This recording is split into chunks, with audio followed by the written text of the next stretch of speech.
സ്ക്രൂയിങ്ങും ജോയിനറിയും. ദീർഘായുസ്സിനും കൂടുതൽ ശക്തിക്കും വേണ്ടിയാണ് ഗ്രീൻ പാനൽ MDF ബോർഡുകൾക്കായി നെയിലിങ്ങിനേക്കാൾ സ്ക്രൂയിങ് തിരഞ്ഞെടുക്കുന്നത്. സ്ക്രൂയിങ്ങിന് ചില നിർദ്ദേശങ്ങളുണ്ട്. അതായത് 12 മില്ലിമീറ്ററിൽ താഴെ കനമുള്ള ഗ്രീൻ പാനൽ ബോർഡുകളിൽ സ്ക്രൂകൾ ഉപയോഗിക്കരുത്.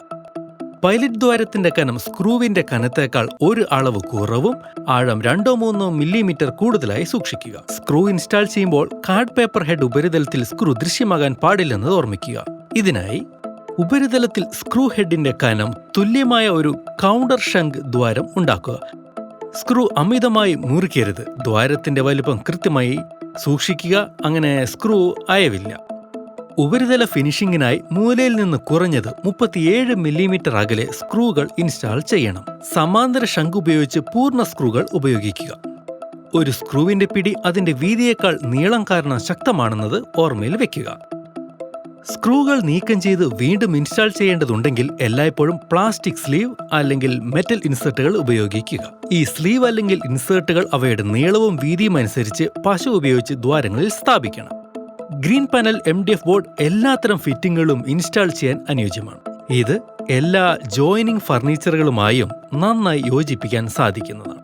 3 തരം ജോയിൻട്രീസുകളുണ്ട്: നോക്ക് ഡൗൺ, കൺസീൽഡ്, കൂടാതെ block fitted. Green panel MDF ബോർഡിന്റെ അരികുകളിൽ നഖങ്ങൾ ഉപയോഗിക്കരുത്. പകരം സ്ക്രൂകൾ ഉപയോഗിക്കുക.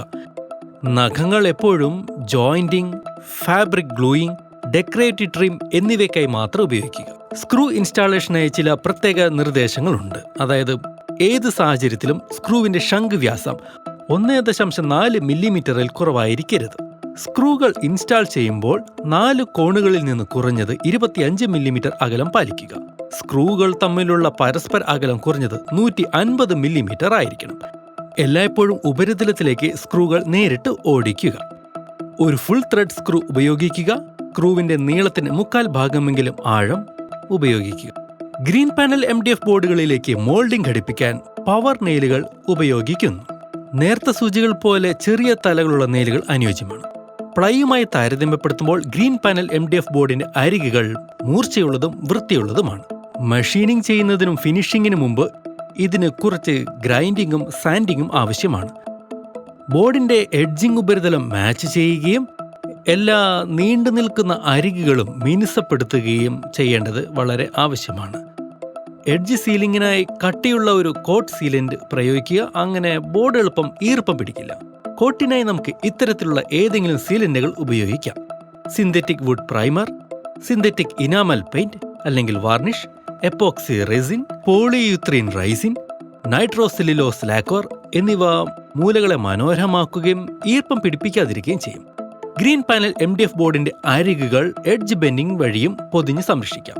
ഇതിനായി വിനൈൽ നിർമ്മാതാക്കളിൽ നിന്ന് എഡ്ജ് ഫിനിഷിംഗിനായി മാച്ച് ചെയ്യുന്ന എഡ്ജ് ബെൻഡിംഗ് ലഭ്യമാണ്. എഡ്ജ് ബെൻഡിംഗ് പലതരത്തിൽ ചെയ്യാം. അതായത് PVC edge bending, vinyl strip, wood bending എന്നിങ്ങനെ.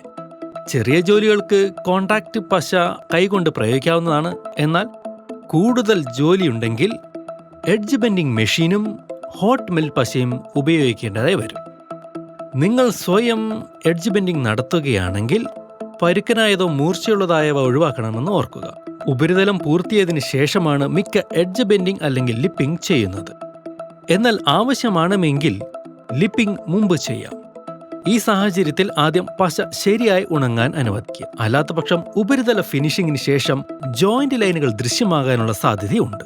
ഉപരിതല ഫിനിഷിംഗിന് ശേഷമാണ് എഡ്ജ് ഫിനിഷിംഗ് ചെയ്യേണ്ടതെങ്കിൽ അല്പം വലിപ്പമുള്ള ലിപ്പിംഗും സാൻഡിങ്ങും ഉപയോഗിക്കുക. കൂടാതെ ഫ്ലഷ് ജോയിന്റുകൾക്കായി കൈ അല്ലെങ്കിൽ ഡ്രം സ്റ്റാൻഡേർഡും ഉപയോഗിക്കുക.